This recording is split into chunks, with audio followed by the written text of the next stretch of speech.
Can you believe it? Me, here, in France. It still feels surreal, like I've stepped into a postcard. The air is filled with excitement, and every corner seems to promise a new adventure. The land of cheese, wine, and beautiful art, where every meal is a celebration and every street feels like a living museum. The culture here is rich, layered, and absolutely irresistible. When I told my friends I was moving to France on just $500 a month, they thought I was nuts. They laughed, shook their heads, and said I'd be back in a week, broke and hungry.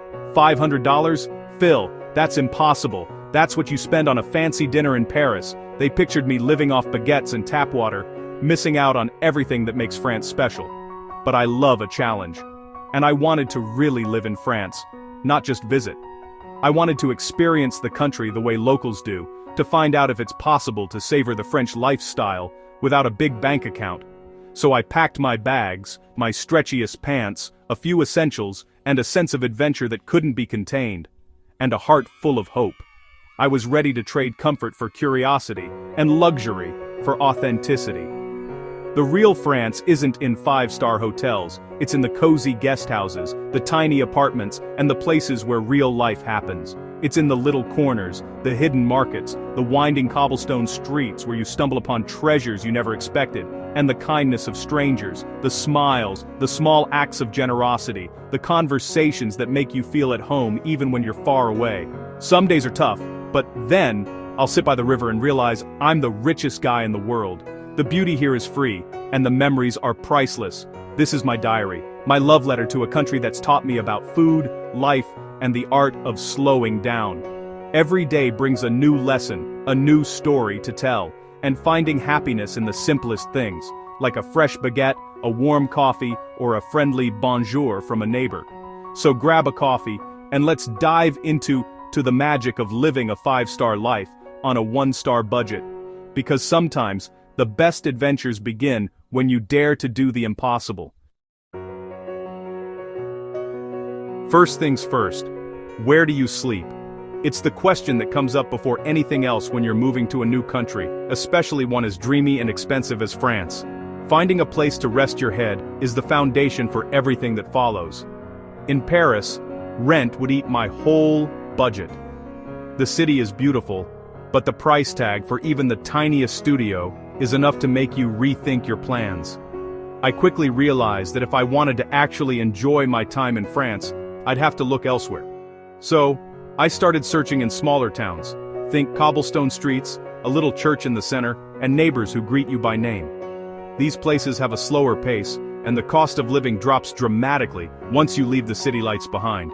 I found my spot in the Loire Valley, a chambre de bonne, which is a tiny attic room once meant for maids. It's tucked under the eaves of an old building, full of character and history, and just quirky enough to feel like an adventure. It's smaller than your kitchen, with a single bed, a desk, and a window over the rooftops.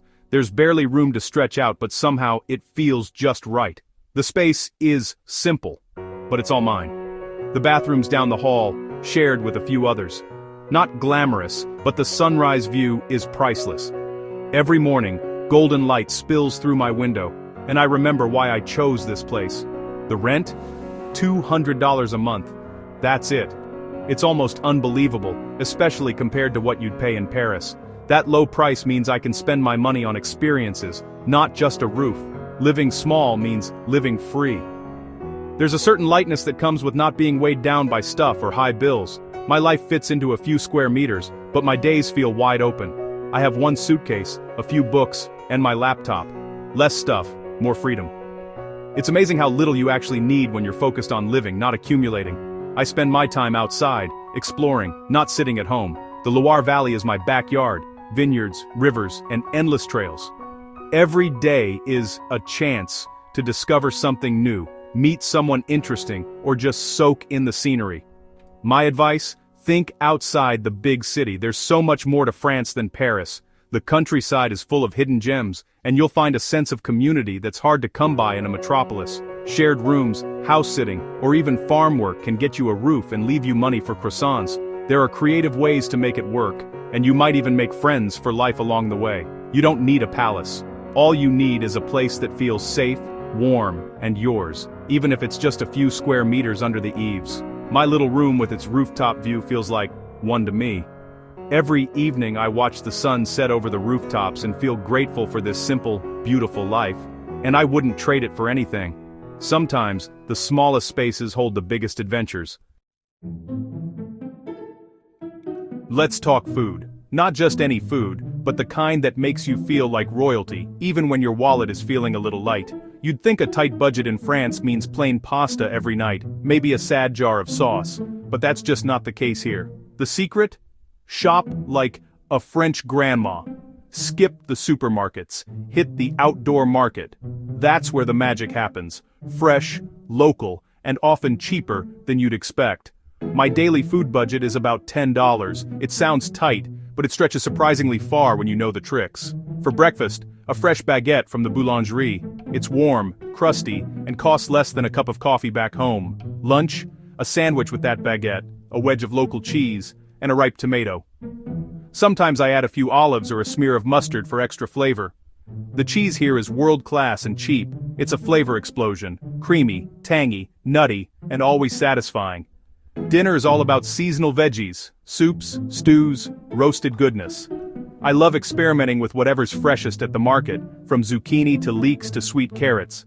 My big splurge, a roasted chicken from the market, €8, and it lasts for days. Sandwiches, salads, or just picking at it cold from the fridge. The plat du jour at a cafe is my rare treat, 2 or 3 courses for €12. It's a taste of restaurant luxury without the price tag. But, honestly, cooking with fresh market ingredients is pure joy. There's something special about turning simple things into something delicious. I feel connected to the land, the seasons, the culture. Every meal is a little celebration of where I am. I'm not just eating, I'm experiencing France with every bite. Each meal is a memory in the making, and my wallet is as happy as my stomach. Good food doesn't have to cost a fortune. Eating well here isn't about money. It's about knowing where to look, being curious, and savoring every moment and every bite.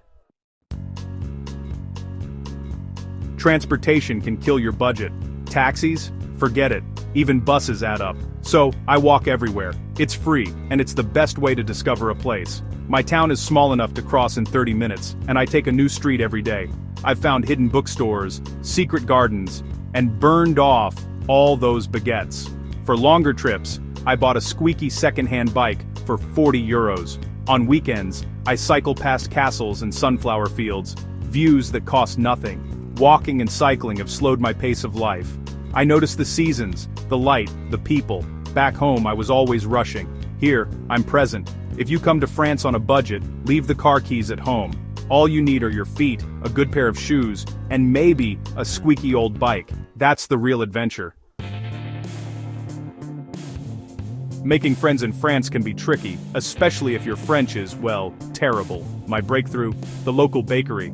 Every morning I'd order a baguette in my clumsy French. Madame Dubois, the baker, was serious at first, but I kept showing up, smiling, trying. One day, she corrected my pronunciation. The next, she asked me a question. Now she greets me by name. That one connection gave me confidence. I found a park where old men play chess. I watched, then played. We barely spoke, but we connected over the game. Now, I have chess grandpas who teach me French, and a few curse words. The key? Be open, humble, and show up. Go to the same places, join a club, volunteer. The French may seem reserved, but they warm up when you make an effort. Friendships here take time, like good cheese, but they're worth it. Shared smiles and broken French are the start of something real. Let's talk style. French women have a confidence that's magnetic. It's not about expensive clothes, it's about buying fewer, better things that last. My friend Amélie, a flower shop worker, explained, "We don't follow fashion, we have a style." Most French women have a uniform, good jeans, a trench coat, a few sweaters, great shoes. Quality over quantity. It's budget-friendly and timeless. It's the same with food. A small piece of excellent cheese beats a plate of mediocrity. But it's more than clothes. It's an attitude, a quiet confidence. They're comfortable in their own skin, not trying to impress anyone. Watching them taught me, confidence isn't about being loud, it's about knowing who you are. I may not rock a scarf and trench coat, but I'm learning the beauty of simplicity. Style here is about authenticity, not trends. and that's a lesson I'll take anywhere. Living in France means learning a secret code of conduct. Sundays, everything's closed. It's a real day of rest, family, long lunches, relaxation, noise matters, no loud sounds between 10 p.m. and 8 a.m. or during the sacred lunchtime sieste. I learned the hard way. Hang a picture at the wrong time and you'll get a polite knock. Meal times are sacred, lunch at noon, dinner at 8.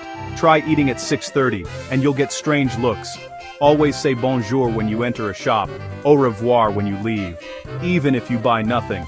Don't handle produce at the market, let the vendor pick for you. No loud talking on public transport.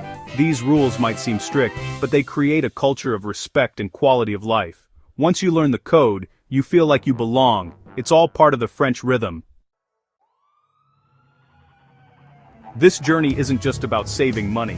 It's about the moments that stop you in your tracks. Like walking home at sunset, the sky glowing pink and orange, accordion music drifting over the river, or cycling into the countryside and stumbling on a field of lavender, the scent filling the air. Sitting there, worries melt away. It's just me, the purple, and the bees. Food brings these moments too. A ripe tomato from the market, eaten like an apple, juice running down my chin. These are the memories I'll keep long after I forget the price of a baguette. The sun on my face at a cafe, laughter from a nearby table, the kindness of a stranger. These moments cost nothing, but they're priceless. They're the real treasures of my time in France. This $500 experiment has been the richest experience of my life, and it's the little things I'll remember most.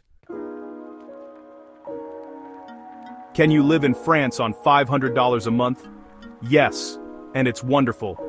This experience rewired my brain. Happiness isn't about money, it's about how you live each day. I came to save money, but I gained so much more. Joy, community, and a slower, richer life. I don't know how long I'll stay, but I know I'll leave changed. My story isn't to brag, but to inspire. Adventure isn't just for the wealthy, it's for anyone willing to try. Maybe your dream isn't France, maybe it's somewhere else. The place matters less than the mindset. The world is full of beauty and kindness, waiting to be discovered. My journey's far from over. More cheese, more villages, more friends await. If my story made you smile, dream, or even a little hungry, stick around. Subscribe, follow my journey, and let's see what other magic we can find together. There's so much more to come.